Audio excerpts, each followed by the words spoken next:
Hi, Dr. Campbell. So yeah, today I just want to chat about your current career and also the path that you took, the projects that you did to get here. Could you tell us about what you do as an environmental scientist? Right now, I'm a group leader in a group called the Water, Air Monitoring and Analysis Group. And what we really do is we help, so I work at the Lawrence Livermore National Laboratory, which is a large research institution that does a whole range of research in physical science, in lasers, in fusion, in biological areas, in cancer, even in environment and environmental cleanup. So a whole range of different topic areas that have to do with national security and national need. So all of these scientists work at two of our sites. In one, it's a 1 square mile, and the other is a test site out near Tracy that's larger. And so all of their operations have to be done in a way that meets regulatory requirements and is consistent with environmental laws for protecting the environment. So what I do is I provide a service to the institution, to all of these scientists, engineers, and infrastructure that work on the site to make sure that we're meeting those environmental laws, that we can prove that we're doing that using defendable environmental data and sampling for that data, and that all of that's been designed in such a way that it can be demonstrated that we're appropriately characterizing any potential impact we might have on the environment.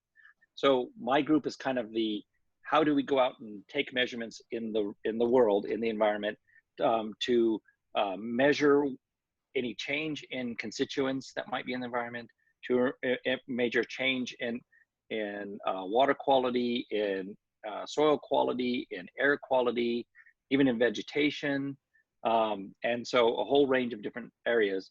And how do we do that appropriately and defendably? So that's largely what my team does. The information that we provide, we then use for analysis and modeling and trending to project what we think any concerns might be in the future, to make other scientific arguments, and then also to share with other analysts that are doing other analyses for applying for permits, providing reports that are required for permit compliance, a range of those kinds of things. So we're the team that really gets out and does the measurements in the field and measures environmental impact. And there are some of the other teams that focus on the regulatory components of, what are the requirements, what are the laws, how do we comply, how do we design a program with the right guidance to make sure that we meet those compliance requirements. And that's another aspect of my larger group, is called the environmental functional area. So my water, air, and monitoring analysis sits in the environmental functional area, which has all kinds of those analysts that worry about how do we protect the environment, but how do we do it in such a way that we show compliance with federal, state, and local regulations. I see. So the people who are actually implementing these solutions are the environmental engineers? Actually, environmental engineers work with us on all of these aspects. So within environmental engineering, there are different emphases, right? So some environmental engineers focus on design. And in California, an environmental engineer also, there isn't a separate engineering, professional engineering degree or qualification for environmental. It's in civil and environmental, right? Mm. So in California, you do civil and environmental together. In other states, they have specifically just an environmental engineering professional certification, or license. So it depends on which state you're in. But within environmental engineering, some choose to emphasize compliance and regulatory compliance, implementing that component. Others look at doing design and calculations that support compliance. So there are engineers within our department that work on something called, spill control and countermeasures, essentially that worry about how do we size containment for certain kinds of tanks and make sure that that's protective of the environment and still accounts for storm and other things. We have one of the people on my team is an environmental engineer that she works specifically in wastewater. And so she works on permits at our Site 300, our test site out near Tracy, that are associated with monitoring and water quality assessments to show that we're meeting permit requirements for a wastewater treatment system that we have and for septic systems that we have. She also does groundwater monitoring for a groundwater compliance program. That's a federal groundwater compliance program. So the people that have the civil engineering degrees often work in slightly more technical aspects, the monitoring and the data gathering, but other times they move into the compliance part as well, and maybe doing that as for a career, or they do kind of a blend. So every single part of our team has environmental engineers on it somewhere, and we have folks that are principal geologists, that are licensed geologists. We have folks that are licensed engineers. We have folks that are environmental scientists. I myself have a PhD in environmental science. And then we have some people that are focused more on legal policy and law. There's a lot of combined background and education that we all have studying the environment. I see, I see. So for any project, you need to consider a wide range of aspects and then have all these different specialists in different fields. Absolutely. What is it like working with different other specialists? It can be very, very rewarding. The one nice thing is that you get to work with a bunch of bright professionals that have good ideas and can help tune your ideas. They can help you give, with suggestions, and oftentimes bringing together those teams. The whole is greater than the sum of the parts, the other way around. Yeah. Is that you get emergent properties of, a greater improvement in quality and a greater improvement in thought working on those larger teams, particularly when they're collaborative. And so it is critically important for engineers to learn to be collaborative and how to communicate their ideas, as well as be able to do solid calculations and defendable calculations, but being able to present those in such a way to people that might not understand them as well is absolutely critical to that communication success and to the teamwork. So communication is one of the skills that's very important. What are some other skills that are essential for being an environmental engineer? It's absolutely true that you need a basic understanding and an ability to do calculations. So there's a lot of standard engineering calculations and basic calculations that need to be done. Modeling and a basic understanding of some simple modeling. It doesn't have to be that complicated, but at least understanding of some straightforward and simple modeling that can be done to answer certain kinds of environmental questions. If you're in hydrology, you need to know how and describe how water flows and predict how water flows.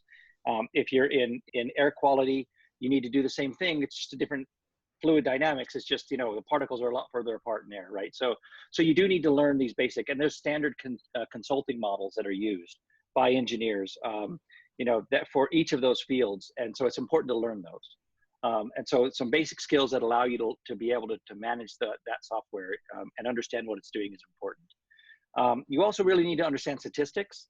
And that's an area that a lot of engineers actually don't get as much of. But the real world is not black and white. And so understanding variability in information and data and how to work towards trends and probability is very important to making key decisions. Being able to present your ideas in an effective way, either through some sort of CAD software, and being able to take images and place them into other presentation media is also really important for you to be able to present the ideas and the calculations that you've developed. How did you get interested in environmental science from the beginning? How did you find your passion for it? So I was always interested in water. I've just worked in different aspects of water all the way from when I was an undergraduate. I was in a major called Conservation and Resource Studies. And in that case, I studied water legal policy. And I looked at how legal policy related to decisions that were made for agricultural wastewater and how that created some toxic sites. As I moved on into my graduate degrees, I became more interested in the technical components. And so that's when I really began to work in the math and the physics and learned more about hydrology and subsurface water flow, contaminant transport, but still connected to that passion of interested in water. I wanted to understand the connectivity of water. I wanted to understand what it means to have pure water and where it comes from and where it moves in the environment. It even becomes very interesting when you think about it on a macro scale. It's important. On a micro scale, it's actually really fascinating that a lot of the way water works through soils begins to look like fractal patterns. And so there's a lot of beauty and a lot of interesting mathematics in the way patterns of waters flow. There's a lot of it that I find water very fascinating. And that's why I got into the field. And I just made a career out of studying water quality, environmental compliance for water quality, and water engineering at a number of different places besides the laboratory. It's been a very rewarding career. I read that you did some projects on hill slope runoff and non-point source pollution in Yeah. college. Could you tell me about that too? Sure. So that was what my PhD thesis work was on, and that was on how Yeah. water moves in subsurface hill slopes. And a lot of watersheds where water originates, the water hits the hillside, and it doesn't actually flow off the surface. It flows down into the soil and into the subsurface, and that becomes critically important because the substrate can either filter that water and improve the water quality, or it could add contaminants if there are contaminants there and mobilize those. And so some of the interest was there were cases where pollution that was at the surface, like nitrogen pollution, nutrients and things, or even bacteria that might have been shed by animals, like grazing animals, or protozoans, and more particularly shed by grazing animals, could be preferentially moved down deeper in the soil, but then gathered there and mobilized during larger storms, so that they were flushing out and could be a concern for lakes or waterways, right? So that's what I studied. It was how do you actually characterize the way water flows in hill slopes, and how can you use that to support modeling for protecting water quality. How do you actually monitor or measure like how much pollutant is inside the water? We spend a lot of time trying to cleverly design mass balances. So it's a basic conservation of mass idea. It's all right. How much material or how much nutrient, how much of what you're looking at is there? Is there a way to know how much went out of the system and where it went, and really account for all the inputs and outputs? So it's input, output, storage. So you try to keep that model simple, and you try to minimize the number of variables and do your mass balance calculations in a way that you can know where all the different components entered and leave the system, so that you can then begin to try to model it. What new technologies or tools that has come up throughout your career that has helped your investigation into water quality? So it's really been in the last 30 years, it's really been a massive growth in different monitoring and measurement technologies. Some with the very basic and similar concepts, and some changing. So measurement wise, traditionally water quality has been measured with indicators like pH and conductivity, using electrical resistance probes and pretty simple technology where you have electrical source, and based upon the amount of resistance you get coming back, you basically can correlate that to the measurement you want from the interaction between that probe and the water. A number of very sophisticated designs, more of other approaches using fiber optics, so using optical measurement, have been developed for dissolved oxygen, that are much more stable probes and interesting. Using different fiber optic probes, you can actually do a very sophisticated, this are between light and light detection based upon the refraction patterns back. You can actually do very sophisticated particle size analysis now with probes, and so there are the ability to actually take probes out, put them in a waterway, and look at what are the different grain sizes of the sediment that's running by, and how what percentage of the total that you see is the different particle sizes. That's really powerful. And that's how you can tell what contaminant is in the water? Well, see, interestingly, contaminants, depending on the kind of contaminant, if it's an organic contaminant like pesticides, like oils and greases, like chemicals like PCBs and different kind of organic carbon-based chemicals, they tend to prefer to be adsorbed, so connected to particles, particularly either organic matter particles or soil particles. So if you're going to look at contaminants, there's those that are dissolved and in the dissolved phase of water, and there are those that are attached to the sediments. And so you need to know both, and monitoring those that are dissolved in the water is a lot of times a little easier, because you can actually try to target, and there are ion specific probes that you can look at certain kinds of metals or certain kinds of minerals for. And most often we sample and take them off into a laboratory for more detailed analysis. But if you know the particle sizes, you actually can begin to say, well, geez, are these contaminants attached to sand particles? Or are they attached to clay particles? Can we focus in on where this contaminant is based upon the size of particle it's attached to? There's a lot of diversity there. And then there's been a whole range of biological sensors that have been developed in the last 10 to 15 years. that have a lot of potential. The ability to detect and monitor, different pathogens, endocrine disrupting compounds that mimic estrogens in the environment. There's a number of ways, and that's a really exciting area still of science and engineering, of developing more probes using basically biologically based ligands or sorbing sites, biological sorbing sites, that then once you get that absorption in the biological component, that either you get a fluorescent response or some other kind of response that you can measure. So that's some really exciting areas for engineering as well. What are some sites that you usually go to take these samples? Well, it varies. So within the day-to-day jobs that we have now, I mostly work at one site that we have our own wastewater discharge, location. And so we have wastewater sewage lines that run through that we collect samples from regularly. We have surface water drainages, little creeks that run on site that we actually collect the surface stormwater samples from.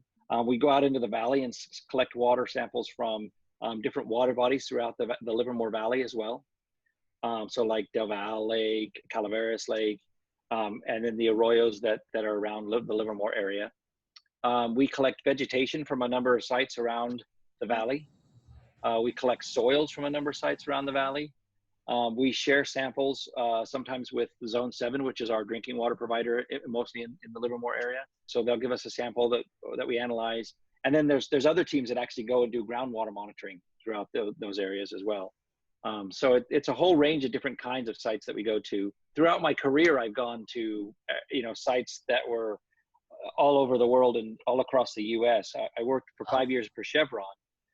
And when I was working for Chevron, we had regular monitoring sites in Texas, in Colombia, in various different places in South America, in Canada, all the way across the southern U.S. and Florida and into California, through California. So just a whole range of different kinds of locations, doing surface and wastewater and groundwater samples and working to help solve problems.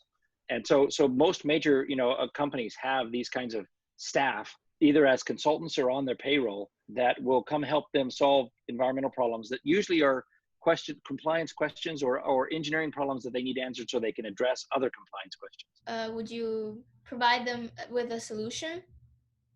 Yeah, that was largely my job when I was at Chevron. I worked for it. Well, eventually I worked for the corporate office, and I was a water expert. That my job was for different projects, they would facility or location had a specific issue that they couldn't solve, they would call me to come help them figure it out.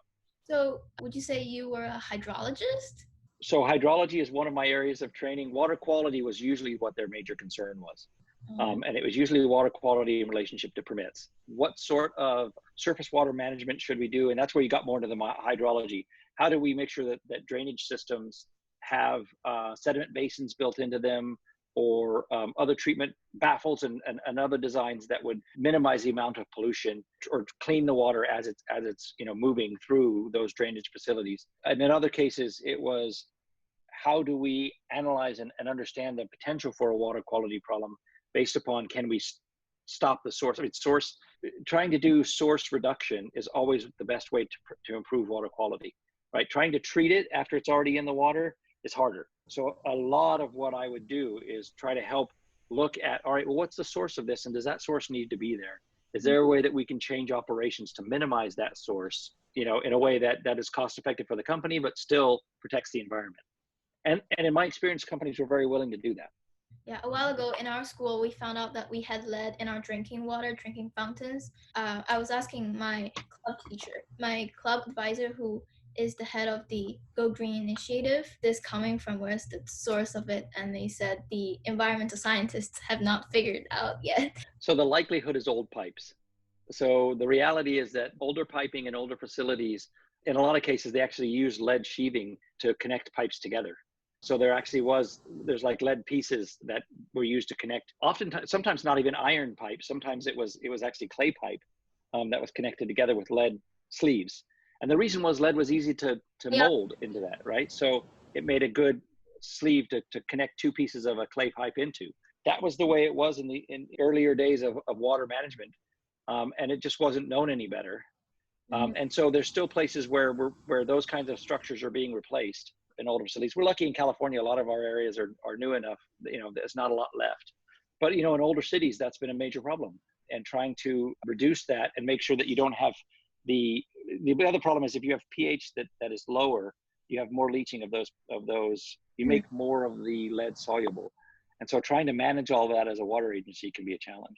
What are some ways to make a city or an urban area more green? So one of the major things that you see you get more visually is there's a number of different regulations for stormwater improvements. And what that means is that when you build a building now, they want it built in such a way that even though you may take what might be an open area, so they would call that, sort of a green area, and you're going to put in a building, you want to minimize the impacts of creating impervious surface. So impervious surface meaning that the water can't any longer get into the soil, can't infiltrate. In a response, they say, well, if you're going to create X amount of impervious surface, you have to be able to then figure out other ways to manage that water so you don't drastically change the hydrology. They call that hydromodification.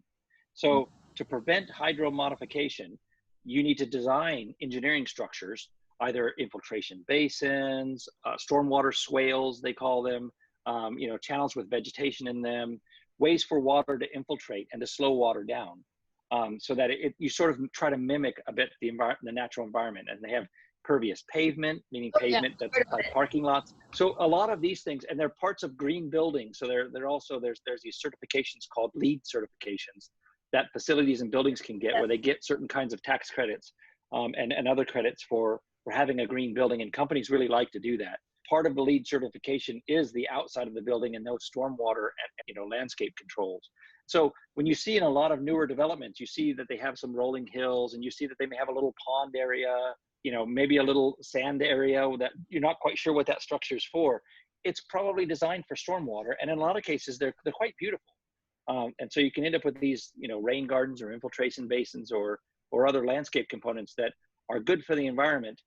They're cleaning the water, actually, because promoting infiltration always increases the quality of the water, unless there's contamination in the groundwater. But I mean, assuming there's no contamination existing, then promoting infiltration, is good. Those are features that are really pretty, but also have a very nice environmental function. What are some drawbacks or some maybe it's too expensive parts for these designs to be implemented? Sure. So, I mean, I mentioned one of the major drawbacks. One of the major drawbacks is if you do have pre-existing contamination, which in some industrial areas you might, promoting infiltration is not good, because you may be mobilizing contaminants that are in the soil that you'd really rather just keep trapped there. And so you don't necessarily want to mobilize them into the water cycle and expose the environment or humans to them. So that's one. Two is that obviously if you build these structures, they've got to be designed correctly so they don't create a public nuisance or a hazard. If you create a wetland area where you have standing water where mosquitoes can grow, and mosquitoes are going to spread infectious diseases, that's really bad. And so you have to design appropriately. And there are specific designs that engineers need to follow in order to make sure they draw down to prevent that. But that becomes a problem. The financial aspects of building these things can often be built into projects and not be too expensive. But in some cases, if you say, for example, if the area you want to build in has an existing wetland and you want to get permits to build anyway, one of the requirements may be that in exchange for damaging that wetland, you may have to enhance another wetland area by 2 to 3 times the acreage. And so that can become very expensive. They call it wetland banking. And that becomes very expensive if you need to create new habitat somewhere else because you're destroying it. And so in a lot of cases, designers want to avoid damaging sensitive habitat, and the regulations are set up that way because it's very expensive to damage it, because you've got to recreate it somewhere else or pay to have somebody establish it elsewhere. So that's expensive. I mean, everything comes with a cost. There's limited resources and there's aspects to design, but there are a lot of environmental incentives and feedback mechanisms now that promote and make that environmental design. It's really coming mainstream. And we'll see more and more. Probably the biggest area we'll see continuing to go into those codes is the water reuse and the gray water use, which still that aspect of the design, it's the plumbing codes are lagging a little bit behind. But trying to get the combination of the plumbing codes with the environmental components of the design will continue to happen. What are the plumbing codes and the gray water? So plumbing codes, meaning that what are the legal requirements for plumbing that a facility has to have. toilets and the water faucets and the drainage that you have on your house that goes to sewer, all of that is designed based upon specifications. The city says, these are the codes. This is what you have to do if you're a builder. And if you don't do it this way, you didn't design the structure legally, right? So it's how they make sure that the design is the right design for your area. Does it meet codes for the potential for earthquakes? And does it meet codes for how long it's supposed to last, and the sizing as it relates to flow of the water and all those sorts of things. And so there's a whole range of codes for that, for their plumbing codes that are managed at the state and local level. There's two types of water that what we call reuse water. One is non-potable water. So that's water that's been treated at a sewer plant. It's been completely treated and disinfected. It can be reused. That's the purple pipes you see in gardens and in parks where they say you can't drink this water. It's non-potable because it was actually wastewater, sewage water that's been treated, but it's now being used for irrigation and other components. So there's a lot of those lines. They're not coming into private homes. Those just go to commercial facilities. So the plumbing code would need to change if some of that was going to become to private homes, because the reality is, right, 70% of your water use at a private home is outside your house, is your lawns and your trees and so on and so forth. So there's a lot of wasted water there. Two, the other kind I mentioned was gray water. And gray water is water that's used, but it's lightly used. So you can think of it as, the classic example is like bath water or shower water, where, it has soaps and dirt in it, but for the most part, it could be used to water plants, or could be used to flush a toilet, for example. And so there are some greener ways that designers are cleverly thinking of doing that, still haven't been sort of built into those acceptable home building codes. So that's another future thing that we'll see more of. Which means that the water that we showered with will go maybe to the sprinklers? Right. It might go to a tank that tank's being used for, sprinklers. It might be used for flushing toilets, some other part of the house where there's major water use. Because inside your house, most of the water you use is to flush your toilet. Outside your house, most of the water you use is to water your lawns. When we think about water savings, California is not going to have lots of water, and water resources become more and more scarce. The best thing and the most effective thing financially that we can do is water conservation. And so we'll see a lot more movement towards water conservation in the future. What was it like during the drought years? During the drought years, there was a great deal of pressure for water conservation. And actually, we really learned a lot about effective ways to redesign. And a lot of people changed their own gardens and used water resistant and drought resistant plants. We learned a lot more about possible water reuse and water conservation. People were a lot more concerned because the price of water went up, right, in their homes. And so they were being regulated on water use more, and so they used less. So all of those kinds of incentives created feedback where actually the demand for water went down significantly, which was really good. But then because the demand went down significantly, we had reasonable water resources. And so it reduced the incentives. And so people kind of go back to their old habits. So that's always a challenge is how do you balance the public perception and the public decisions that are made when you're trying to do something like conserve water. I see. Because when they see, there's enough water, that you're gonna use it. Right. And as soon as they hear, the drought's over, I don't have to worry anymore. And so it changes perception. Did you have to change some of the testings that you were doing for the drought period? Yeah, for the most part, our testing that we do and the analysis that we do was the same. And we didn't see any major changes in the water quality. We might have seen it as you get water that's maybe more stagnant or you use more groundwater, you get water that has a lot more electrical conductivity in it. So one of the typical patterns is that during a drought, you have less surface water. Mm-hmm. And so areas start using more groundwater as a backup resource. Mm-hmm. And that groundwater has a lot more minerals in it. So the electrical conductivity, those cations that are in the water, is higher. And so that's true, say, in Pleasanton, in Livermore. The Zone 7 water agency in Livermore was using more groundwater. The city of Pleasanton supplements what they buy from Zone 7 also with their own groundwater. So the water was a little more, they call it hard water when it's got more minerals in it. And that's why a lot of people have water softeners on their houses in this area, because they're trying to minimize, because that also has impacts on their pipes and their plumbing and so on and so forth. During the drought, you would expect the water to be a little bit harder. We didn't see that on a macro scale, at least with the monitoring that we do, but locally it must have been true. How does the water quality here in California compare to other states? That's a hard question to answer. So California always wants to do a step above what the base regulations are from the federal government. So the nation sets, the EPA sets, the Environmental Protection Agency sets regulations and says, you at least have to do this level of requirement. And the state of California often looks at those and says, well, we're going to do just a little bit more because this is California. We want things done our way. And so there's always a little bit more in California. And we're pretty protective of the environment here compared to a lot of other places. So in that sense, the amount of improvement in water quality in California has been tremendous. But that said, we have a large number of what are called Superfund sites, which is old toxic sites that need to be cleaned up around the San Francisco Bay because of all the old industrial activities that happened around the San Francisco Bay for years and years. I think the cluster around the San Francisco Bay, only New Jersey has an area that has a more dense group of Superfund sites than the San Francisco Bay. So we still do have these toxic sites, but we manage them very, very strictly. And so they're very carefully managed, they're very carefully monitored, and they're being treated and cleaned up. So in that sense, I think California does a really great job. And I worked in Central America and with facilities in Central America and South America. I've worked with facilities in Canada, and I've worked with facilities in a lot of different states across the US. The rules in California are very strict. They're always the sort of the gold standard. Everybody says, well, what are they doing in California?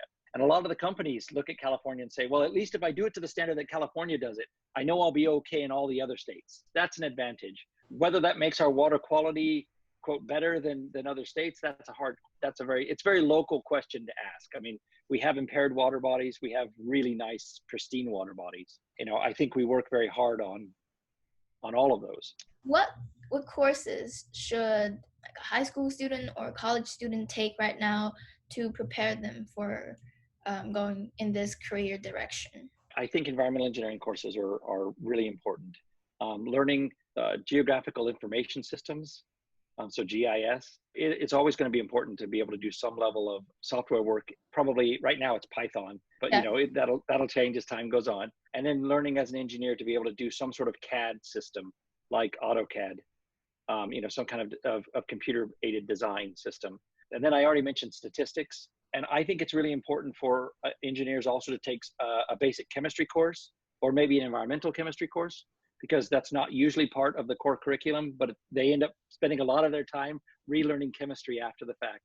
And then taking a basic ecology course, a real systems kind of ecology course would be important. If there's a systems engineering course, that would be great, depending upon the university that you go to. Understanding systems thinking and systems engineering and applying that to ecological systems gives you a lot of power and ability to figure out how to organize. And I guess the final one I would say is it'd be really smart to take a project management course. 99% of the engineers I know end up project managing. And it's just assumed you know how to do that because engineers are organized, right? But there's a whole system of project management. How do you design the steps that need to go into a project? How do you break those down? How do you create milestones that might be interacting with other steps that have to happen? It has to happen first. And how do you resource all of that? How much is it going to cost? How many people do you need? All of that, there's ways to do that project management helps you to learn. And so that's another powerful tool that I definitely, if there's opportunities to take classes in, would recommend.